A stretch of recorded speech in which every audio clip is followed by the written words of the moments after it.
Hi, I'm Femi OK and you're in the stream. Today, is sex work real work? And if it is, should it be made legal? We explore the debate around the decriminalisation of prostitution.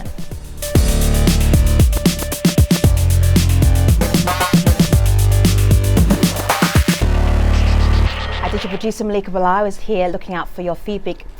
As always, I should never really be surprised that our online community is so well informed on pretty much any subject we do, particularly today. Definitely, and they've been tweeting us over a period of several days now. Now, one thing we're looking at is these competing hashtags that have arisen. One of them is called Not Your Rescue Project. This has started a little bit over a few weeks ago. Sabine tweets in, I don't want rescuing from my only available source of income. Now, this hashtag was started by sex workers and their advocates to go against a narrative that they say that they need saving. The other end of the spectrum is listen to survivors. Eleanor tweets in, all prostitution is violence against women. Ask a survivor, she writes in. Of course, we're going to delve into both of those during today's show, but we want to hear from you as well. So join us using hashtag AJStream. Joining us in our conversation in the studio, we have Darby Hickey. Darby is a policy analyst with the Best Practices Policy Project that advocates for human rights of people in the sex trade. Darby, it's great to have you back here on the stream. Thanks for having me. I saw you nodding to one of those comments and frowning at another comment. So I'm looking forward to you jumping into the debate any moment now. I'll come back to you in just a moment. Now, if you've heard a story or seen a story that you think would be perfect for the stream, share it with us, and you can do that really easily. You can find out our Twitter handles. Go to our about page at stream.aljazeera.com, which is where I am right now. Scroll down here. Here's my Twitter handle and Malika's, but more importantly, here are our producer Twitter handles. You can share your idea in it. Could possibly be here in a future episode. I'm Jean DeClercq at the BU School of Public Health, and I'm in the stream. Prostitution, or what's more commonly referred to today as sex work, is often said to be one of the oldest professions. Now, it may have been around forever, but there's little agreement about the legitimacy of the sale and purchase of sex. So what is the best way to deal with it? The United Nations says decriminalisation is the answer. Their reports have recently recommended the decriminalisation of brothel-keeping, pimping, and the purchase of sex in an effort to promote safer and healthy environments for sex workers. But some groups are opposed to these recommendations, arguing that they ignore the experiences of survivors of prostitution and sex trafficking. So today we want to explore this ongoing debate, and to help us do that, we're also joined by Aziza Ahmed. She's Associate Professor of Law at Northeastern University. Aziza recently wrote about this topic in an article called Think Again, Prostitution, Why Zero Tolerance Makes for Bad Policy on the World's Oldest Profession. Taina Bien-Aimé is Executive Director of the Coalition Against Trafficking in Women, and Trisha Baptie was a sex worker for 15 years and is now the co-founder of EVE, which stands for Formerly Exploited Voices Now Educating. It's great to have you all here in the stream. I want to get the conversation started with two of our guests who used to work in the sex industry. So Darby, you were a former sex worker. I want to work out and find out from you, when you were in the business, in the trade, what would have made your life better? Because we can talk about policy and theory, but let's talk about real life here. I think that's exactly right. And yet the policy and the theory affects real life. Sure. I say two words: violence from police and stigma from society. And that's what we're seeking to roll back with those of us advocating for removing criminalization of sex work and related activities, is that the police are the number one purveyors of violence. Anytime you survey sex workers around the world, that's who's doing most violence. We want to take that power away from them. We want to get them on our side as helping us when we do face violence at other hands, and also to reduce stigma. Having it be criminalized, calling it violence against women, that contributes to stigma. And that's a primary factor in the bad moments that you experience when you're in the sex trade. When you were involved in it, and obviously the people that you talk to and you represent, can you give us an idea of how they have to deal with that on an everyday basis? Walking down the street and being harassed by the police just for trying to go where you're trying to go, and they assuming you're a criminal. being demanded of, having police demand sexual favors from you, having police take away your condoms that you're using to keep yourself safe, whether with a client or with your own personal relationship. And then there's things like trying to access services where you're refused, you're treated like dirt because of the life choices you've made to get what you need to get in life, whether it's buying nice things or it's just putting food on the table for you and your family. Sure. Malika? You asked a question of what it was like to be in that industry, and we're actually hearing from people, former sex workers, who are sharing their own stories with us. I'd like all of our guests to have a listen to this video comment. My name's Ruth Jacobs. I'm a writer, and formerly I was in prostitution. What's most important is the safety of people in the sex trade, and I believe that's best achieved under decriminalisation. When you have bad laws like condoms being used as evidence or criminalising women who are working together for safety, it puts people selling sex in more danger. I was raped more than once when I was working alone, and research shows women are more likely to suffer rape and other violence if they're on their own. So Trisha, we heard that comment there from Ruth. Does her story at all echo with your own experiences? Yeah, prostitution is very violent, and that's why I think we need to be looking at completely criminalizing the demand for paid sexual access to women and children's bodies, because we know the violence is being perpetrated by men. It was never the laws that beat and raped and killed me and my friends. It was men. It was never the location we were in that was unsafe. It was the man we were in that location with that made it unsafe. And so we need our laws to be standing up to the demand for paid sex. And instead of standing in agreement with it, we need to be standing up to it and ending it. Trisha, do you think it matters when we're addressing this conversation to talk about sex workers or prostitutes? Does it matter? Do you have a preference? I prefer prostitution. I don't ever consider myself to have been a sex worker. I was a prostitute for 15 years. But don't you feel like that contributes to the stigma that is part of what makes it so difficult for those of us that want to move on and do something else, to make it that much more difficult, and contributes to the violence that then gets perpetrated against those of us that do what we have to do to get by? I don't think prostitution as a word causes violence. Just like I don't think the word sex worker causes violence. I think men cause the violence, and that's what we need to be continually looking at. I think I should have a right to name my own experiences, and I choose not to use sex worker or sex work because that word sanitizes the violence and the inherent inequality out of my experiences.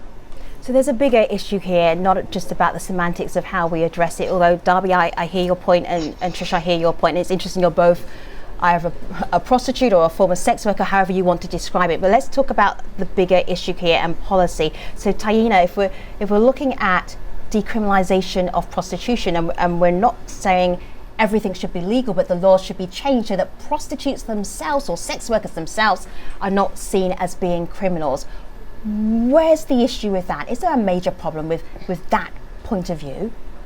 Well, a few points before. I mean, I think my heart goes out to both Darby and Ruth, who have experience, who tell us that they have experienced violence in the sex trade.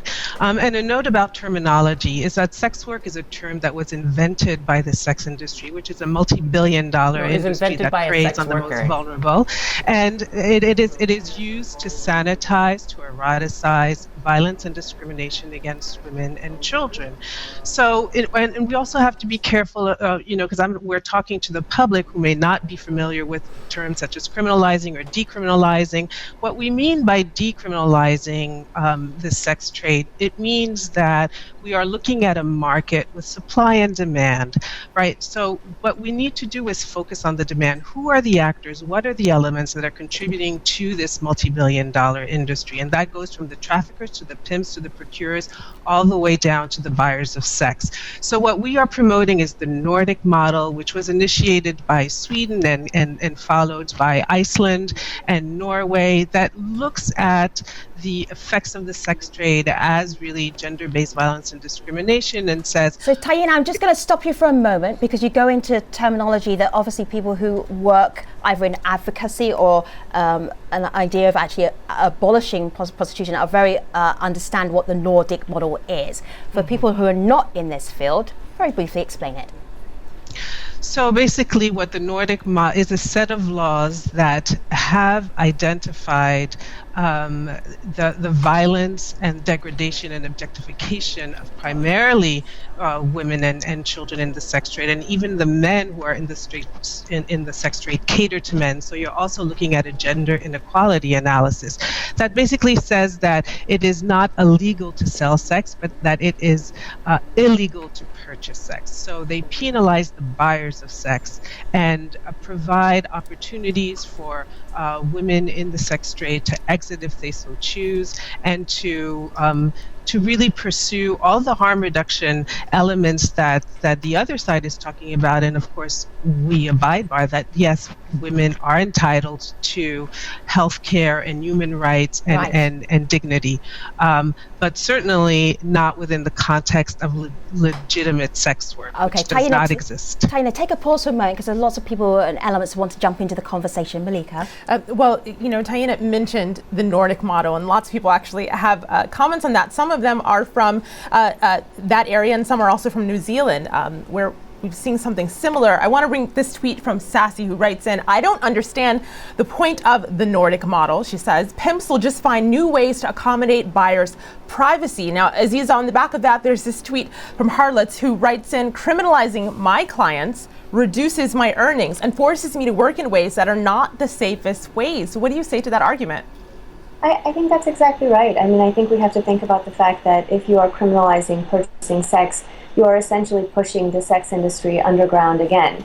If the idea is that we bring the sex industry out from underground, that we allow individuals in that are practicing sex work to actually get services, get protection from the police, and now they're forced to follow clients into dark alleys, into unsafe locations. They cannot advertise publicly anymore. It drives the sex industry underground. We have to think about if ending demand is actually realistic. Aziza, can you give us some examples of that? Because we're talking huge generalizations right now, and I really want to hear some examples. I can give an example. A friend of mine, a fellow advocate from Sweden, who was a fierce activist for sex worker rights, she was murdered last summer in Sweden under the alleged model from Sweden. It's not a model. It's a failed approach. It results in the deaths of sex workers. It keeps, as Aziza is saying, keeps the entire sector underground and stigmatized and subject to more violence. And even the Swedish authorities themselves have concluded they can't even tell if the goal, which was to promote gender equality, not necessarily to promote safety of sex workers, they can't even say that they have the data to back that up, even the Swedish government itself. And some of their studies show that maybe it has made the situation worse, like Aziza is saying. So the whole point of this discussion is to talk about the different approaches. Trisha, what would be your approach? I would absolutely follow the Nordic model of law. I was in Sweden 2 years ago now, and the resources and the services they had for prostituted women were just gorgeous. They had, doctors' suite in the building, drop-in facility for prostituted women. I mean, and I think when we're talking about prostitution and women saying that they can't give it up because it's their livelihood, abolitionists, which is what we're called, who support the Nordic model of law, are also fighting for a guaranteed livable income. We're fighting for detox beds. We're fighting for recovery centers. We're simultaneously asking for all these things. Well, it's I'd like not to see like you we're ask for just those asking things for more loudly, because all I hear is you advocating more law enforcement, and law enforcement is what we get violence from. So I'd love for you to advocate for that more loudly. Men who hit and abuse women. That's where we get the violence police from. officer uniforms. Absolutely, some of them are police, but we need to remember that it's men who are committing the violence. It's not just happening in the abstract. Trisha, it's men who are committing it, and that's who we should be standing up to. Trisha, what I just want to make sure that I do understand is, what do you want? Do you want all prostitution just to be illegal and to try and stamp it out? I'm just trying to work out where you're coming from. I'm asking for the criminalization of the demand, pimping, procuring, and trafficking of women and girls in men and boys. That's what I want to see criminalized. But I want there to be a recognition that women are funneled into prostitution because of systemic issues. And women shouldn't be criminalized for finding themselves in the situation that they find themselves in. So I want to see women and men and, you know, whoever's involved in prostitution to be decriminalized. Well, Darby, we're talking about different approaches. And you said earlier that the Nordic model is not a model, does not work. Other people are writing in about New Zealand, as I mentioned earlier. Phoebe on Facebook says, this reform, as a Kiwi, was and is incredibly important. If a prostitute is raped, molested, beaten, abused, they need to be able to seek help. They need the option of going to the police. Can you explain to our audience what happened in New Zealand and why that, Sure. why or not that model may Sure. work? In New Zealand in 2003, they passed a law to largely remove most criminal laws from all sectors, all aspects of the sex trade. They didn't do complete decriminalization. There still are penalties, criminal penalties, if you're a migrant person there working in the sex trade, for example. So it's not perfect either. It has its problems. But what it has done is it has allowed people to come out of the shadows, as Aziza was mentioning. It's allowed great, much better relationships between sex workers and the police and the authorities and services, which traditionally have often treated us so badly. And it's really had a huge difference for people there. And there's a lack of data. There's a failure to really look into what the situation was before and what the situation is now. So it's difficult to have the numbers, but anecdotal reports seem to indicate that it has, if anything, been beneficial to combating exploitation and violence that happens because people can be more open about what's going on in their lives. See, Aziza, but people can be honest with the police in Sweden as well, and other countries that have passed, the Nordic model of law. They can't, because the Swedish approach stigmatizes those women and those men. It says that's not an acceptable thing to do. It views them for what they are, which is victims of systemic injustice. It says that what they've been doing is unacceptable, and that is stigmatization. That is stigma. Well, we can also look at countries where there has been legalization, such as the Netherlands, Germany, and other parts, or even certain counties in Nevada in the United States. And what we have seen in the last 10 years, because the legalization models happened at the same time as the Nordic model in the late 90s, what we have seen is an exponential increase of sex trafficking. And what that means is that legalization is a green light. We haven't seen that at all. What data are you basing that on? Let me just finish. Tell us what the data is you're basing it on. 75 to 90% of women in prostitution, whether it's in France or Amsterdam or Germany, are foreign-born and undocumented. So the question is, we also have to look at gender and class. The Swedish model explicitly criminalizes migrant women as well. Is this a viable occupation for the most vulnerable population of the world? I think it's important. I do think it's important to shift the conversation a little bit to what the reality on the ground is in terms of ways to programmatically address some of these issues. Because it is true that many of the women in the sex industry may be very vulnerable and may enter the sex industry as very vulnerable individuals, undocumented, migrant. But then the question becomes, how do we actually address the issue? And the issue can be best addressed through measures that people are already trying to take, through harm reduction, through collectivizing, through unionization, not through stigmatization. And the stigmatization comes through the criminalization piece of the law. It's through the decriminalization that we can open up some of these doors, bring things out into the open, and actually get to these marginalized communities that are unfortunately hiding right now from people who could potentially help and assist. But Taina, online there are several people tweeting in and telling us that they think we're missing the bigger issue, which is the underlying reason some people, they say, enter the sex industry. Brandon on Facebook says, how about we keep it illegal, punish pimps, johns, and traffickers while offering help and resources to these women? Let's tackle poverty, because the vast majority of women who go into prostitution do so because of poverty. Taina, does that take away some of the agency of people who are entering this industry because they want to? The majority of people who enter into the industry are children. So there's no magical switch at the age of 18. There's no magical switch at the age of 18 that all of a sudden comes into consensual.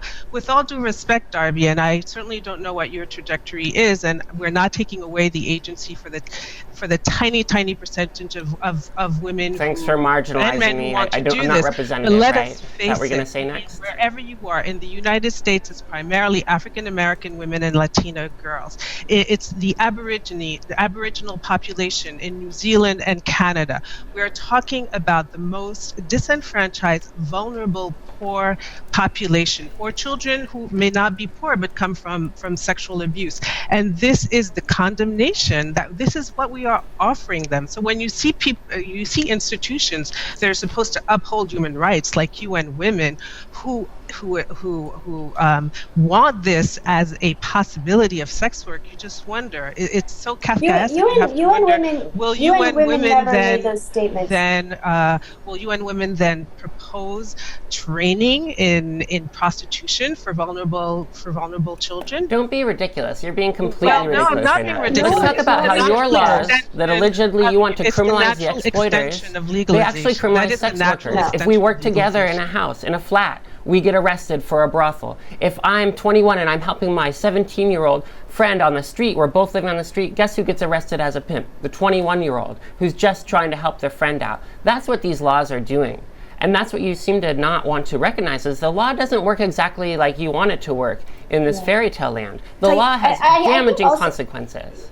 Yeah, I'm sorry. Just to reiterate what Darby is saying too, we need to be careful about throwing out or making these claims about what the UN is saying and is not saying. I mean, UNAIDS and the World Health Organization have talked about decriminalizing sex work, and the Global Commission on HIV and the Law took that a little bit further and said that we should talk about decriminalizing consensual sex between adults. The issue of child sex work, of children in prostitution, is an entirely different issue. It's not the same thing as adults in the sex industry, and we need to treat it differently. No one has suggested, as far as I know, there is no one in any position of authority that has suggested that we decriminalize the child sex industry or children in prostitution. I don't think you can separate them, though. I started at 13, and it's not like once I turned 18, I, made a decision to continue on in the abuse that I suffered.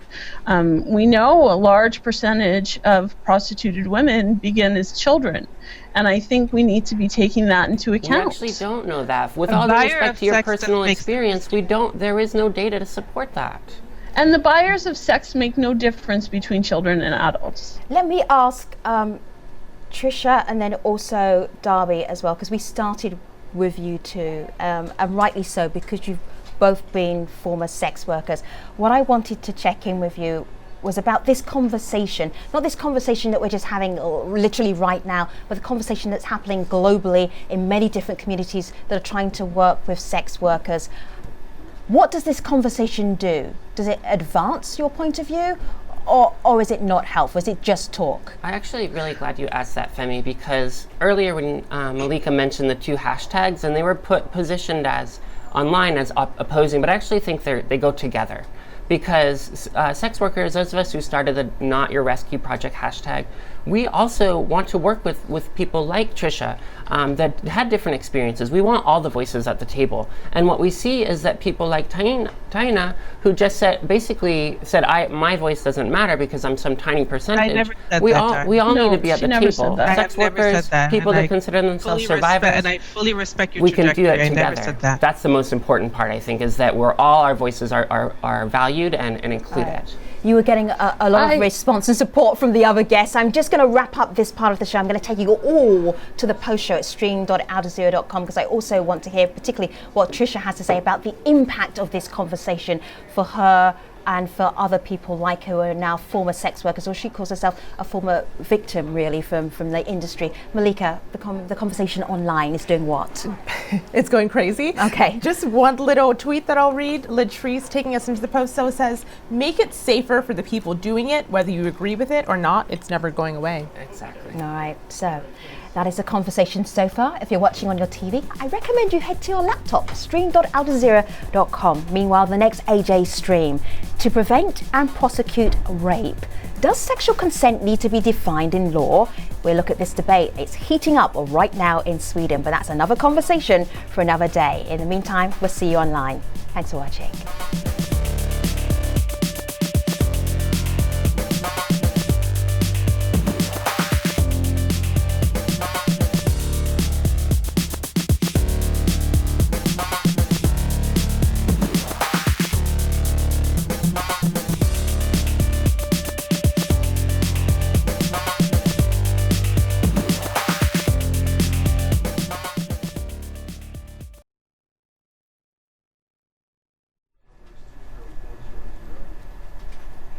Hello again, this is the Stream's online post show. We've been talking about UN recommendations to decriminalise prostitution. Will it help protect sex workers from exploitation?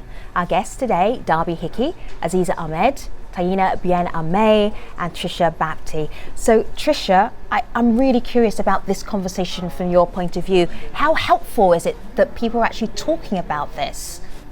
I think it's helpful that people are talking about it, because I think once you talk it out, you can't really come to any conclusion other than abolition, because it's fatalistic to say it's always been with us and it's never going to go away. Rape's always been with us. Wife assault's always been with us. Does that mean we stop fighting against it because it's not going away? I think. But would it be possible to outlaw? Well, rape is already against the law, but it still happens. So maybe your example is actually proving the point that it's actually hard to stop prostitution. If you can't stop rape, how can you stop prostitution? Well, we stop prostitution by dealing with both ends of the same coin. One is dealing with the demand and criminalizing that. I mean, we talk about the violence in prostitution so laissez-faire. It is men that is committing this violence, and it's them that we need to be standing up to. I don't know. And yet it's men that control the law enforcement system and the law making in the country, in our countries, and patriarchy informs those and affects those, if you want to talk about, theories. Well, prostitution is a caving into patriarchy, right? It's not women expressing sexuality on our terms. Actually, it's women I would argue being sold for the sexual purposes of men. It's not being sold. It's you choosing to exchange your services. Well, and sometimes, sure, it is being sold, and that's what we should stop and not allow. But if you lump them all together and say it's all violence, then you can't actually identify the real violence that's actually happening to people, or has happened to people like you and me, and we just call it all violence, then it's all a wash. And I think you want to focus on talking about criminalizing more. Women's consent to sexually access their bodies for their sexual gratification is a form of violence, and we need to acknowledge that. And how about men purchasing the consent of other women and men to take care of their children, and giving and use their bodies to breastfeed their children and give their emotional labor to their children all day? We're talking about two very different things. Well, and that's prostitution is inherently violent, and we know don't that think it is, because we keep talking about ways of minimizing the violence. We keep talking about ways of working around the violence instead of just wanting to eliminate the violence. All right, your approach to eliminating the violence increases the violence. All right, so Darby and Trisha, we have two very, very distinct point of views. Let me just push things on just a little bit and bring the community in. Well, picking up on that conversation that the two of them were just having on supply and demand, Lexi tweets in, we need to find those truly responsible and who actually perpetrates it. Pimps, johns, the traffickers, sex workers, Lexi writes in, are not bad people. But I want to shift this conversation a little bit, Taina, and go to this tweet from Waiting Girl, who's in the sex industry. She says, surely denying my right to sell a service is an invasion of my human rights. What do you say to that? Well, nobody's denying anyone's human rights. And again, we're not focusing on the individual woman or man who wants to sell his or her body for sex. We are looking at a multi-billion-dollar illegal trade that preys on the most vulnerable. Prostitution is an adhesion contract. I give you $20 and you become the object of my sexual fantasy. I can do anything to you, from urinate to burn you. So what does that mean when you have 3 million people in prostitution in India, most of them the most vulnerable women and girls in the country? So there is, just as Trisha was saying, that it is a form of gender-based violence. So these are the conversations we had 50 years ago, 30 years ago on domestic violence and rape. It is about male access to women's bodies, and it's very difficult for us as a patriarchal community. And I totally agree with Darby that the police is part of that patriarchy that does abuse vulnerable people, in particular women. And so that is the conversation we have. Is this a form of work that we would aspire to for millions and millions of vulnerable women and girls around the world? That's the question we have to ask ourselves. Is domestic work, is picking up trash, are those things to aspire to? I mean, you want to, what about agricultural labor? No, That's some of we're the talking most about intense bodily work. sexual invasion 10 to 50 times a day. We are talking about the risk of I mean, I don't know how descriptive I can be on Al Jazeera, but people's imaginations don't have to go to the moon to think about what a young prostituted person, because let's face it, beyond 25, there's not one pimp that will want to sell you. It's very difficult. First of all, let's talk about women pimp. after 25 to stay. Let's talk about the loaded racial background of that. Let's talk about how most young people actually don't have pimps. Imagination. According to the John Jay Criminal Justice School in New York, most young people in New York involved in the sex trade, minors under 18, did not have involvement with pimps. And so when you're focusing on this criminalization approach, what you do is criminalizing the people you're alleging to want to save and to want to help. Yeah, so I take serious issue with the John Jay study. Let's put less energies into that criminalization, into giving more money to the police and the law enforcement that we know is already committing that violence, not only against sex workers, let's be clear, against black people in this country, against immigrants in this country, and let's put that money instead into resources in the community. All right, fully agree with you on violence of law enforcement. Taina and Darby, I know you could go back and forth, and I'm fascinated to hear the conversation because you are not even in the same book, let alone on the same page. But I want to bring in some of our online community as well, just before we run out of time. Well, one thing that we've touched on but haven't delved too deeply into is trafficking, and online lots of people are talking about that. One person tweets in, anti-trafficking laws don't differentiate between consensual and trafficking. They target the wrong people. Aziza, is focusing on trafficking part of this conversation at all? And what do you say to this tweet? Yeah, I think the tweet is absolutely right. And, you know, one of the big problems we're having as we're speaking now is that abolitionists tend to conflate all sex work with trafficking. And the sex worker rights movement does differentiate between sex work and trafficking. It's not that trafficking doesn't exist. It's that there are people who are sex workers and there are people who are trafficked. And those people who are trafficked could actually get assistance and guidance from sex worker movements with whom they might initially come into contact with first.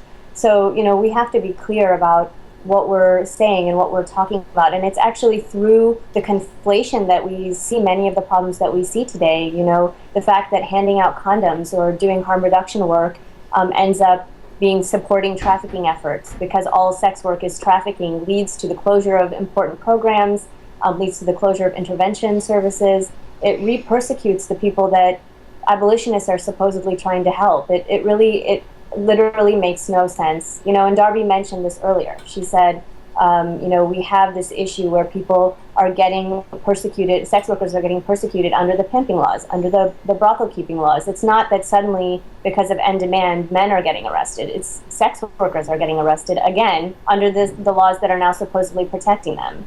Let me just remind you that Taina's official title is Executive Director, Coalition Against Trafficking on Women. So Taina, I know you've got a take on that particular question that came from our online audience. What is it? Well, one would not exist without the other. It's not an issue of conflation. It is an issue that the sex industry really is the end result of sex trafficking. Sex trafficking would not exist without the sex industry. And when we talk about the sex industry, it's also a broad spectrum, from lap dance establishments to sex slavery on the other end and everything in between, including brothels. If you look at the I don't want to use fancy terms, but there are United Nations legal instruments, namely the optional protocol, the Palermo Protocol, that define trafficking as really something that happens to people who are in positions of vulnerability, and it is abuse of power. So yes, it is critical for the laws to really reflect that vulnerability in a trafficking victim, and also looking at the abuse of power. We're really talking about third-party exploitation, which defines the great majority of exploitation in the sex trade. That includes prostitution. And again, with respect to all of the UNAIDS efforts, and we applaud any efforts toward harm reduction, but what it really is about is It is safeguarding the health of the male buyer, not the people No, in it's prostitution. safeguarding the health of the sex workers. You talked about India earlier. What about in Calcutta, where the Indian Sex Worker Union, 65,000 sex workers, have not only brought the HIV rate down to less than 5%, which is much lower than in many other communities in India, but also have reduced instances of minor involvement in sex work and routinely run out anyone who tries to be a third party exploiting a sex worker. And yet the people that you honor, such as Gloria Steinem, condemn that as a practice of the pimps. How do you do that when we're sex workers ourselves demanding that we shouldn't have to die of AIDS just because of your moral agenda? And the coalition, and I think I think it would be really interesting to hear why the Coalition Against Trafficking in Women has actually supported the defunding of sex worker projects that are the only sex worker projects in some areas providing any sort of services to the most marginalized women. Why would Cat W ever take that approach? We support survivor-led organizations. It is really time to listen to survivors. They are a growing movement. Their voice is strong. It is their experiences in the sex trade that will really be the solution. With all due respect, we have a great hesitation to buy into the so-called sex workers union. Laura Lee from the International Union of Sex Workers was just questioned before the Northern Ireland Assembly. Who said, I don't need to hear your evidence. That the he said, I already have my mind made up about it. By pimps and the sex industry. So we have to be very careful. So you only want to listen to the survivors that agree with you. You only want to listen to the survivors that agree with you. The vulnerable. And, I would like to listen to all survivors. So would I. So this is a good point to take a pause in this conversation. Where I'm having a problem with the conversation. One is it's incredibly general. So the sex workers in the US not going to equate to sex workers in India or other parts of the world. They're all going to be very different. So I commend you guests for being able to have this huge global general conversation. But one of the things that really, really bugs me is that Trisha, as a former sex worker, a prostitute she prefers to call herself, Darby, you're bringing your expertise to various different groups. You have very different opinions. Trisha, how do you bridge that gap between what you're saying and what Darby is saying? That is a struggle for me to understand. Well, I think we let people come to their own conclusions, and this is just the start of the conversation, right? Right. So on our website, we have tons of links for people to investigate the issue further on their own. And I think most people do come to a conclusion that prostitution is inherently harmful and needs to, we need to try and rally and fight against it. Right. Because you can't not talk about prostitution without also discussing violence, gender-based violence, gender inequality, poverty, addictions, mental health, colonialism. Wow. I mean, there's just so many systemic issues that go along with prostitution, and those are what we need to be fighting against rather than standing in agreement with the fact that men should be able to use their money and their power to demand the subordination of women sexually. All right, Trisha, hold tight there for a moment. I'm going to say thank you to you. So, Darby, it exactly illustrates my point. Here's Trisha with a very specific point of view. You're both former sex workers. How do you bridge that gap? There's a definite disconnect here between there definitely is, but what there's you do. also moments where groups can work together. I think, I'm not sure if Trisha was involved, but Vancouver is a great example in Canada. There are groups from very different political perspectives on this that came together, and as far as I can tell, they all support a new police order that explicitly deprioritizes enforcing, the sex. Well, now the laws are all knocked down, but the laws around working indoors and communicating and having a brothel, and to focus on the people that are most vulnerable to violence, and to find out what they need and hear from them what is the priority for their thing. And that's the kind of thing we need to focus on, not this moralistic, let's criminalize all the men, not any sort of theoretical thing, but really what's going to help the individuals in the moment. And for some of them, that's going to be an exit. For some of them, it's going to be just let me get some good services, and for some of them, it's going to be stop the police from harassing me. All right. Okay, so Darby, Trisha, Aziza, Taina, thank you very much for letting us into this conversation, hearing some very real debate happening and the disconnects as well. We started off with two competing hashtags. This conversation is going back online. Can you remind us what those competing hashtags were, Malika? Well, you just mentioned bridging that divide and how that can happen. And I think I want to pick up on something that Darby mentioned earlier, that though this is being framed online as two competing hashtags, it could be used to work together, and that's Not Your Rescue Project and Listen to Survivors. So thank you very much to all of our guests. Let me tell you what we're doing on the next AJ stream. To prevent and prosecute rape, does sexual consent need to be defined in law? We'll look at the debate that's heating up right now in Sweden. Until then, we'll see you online. Thanks for watching.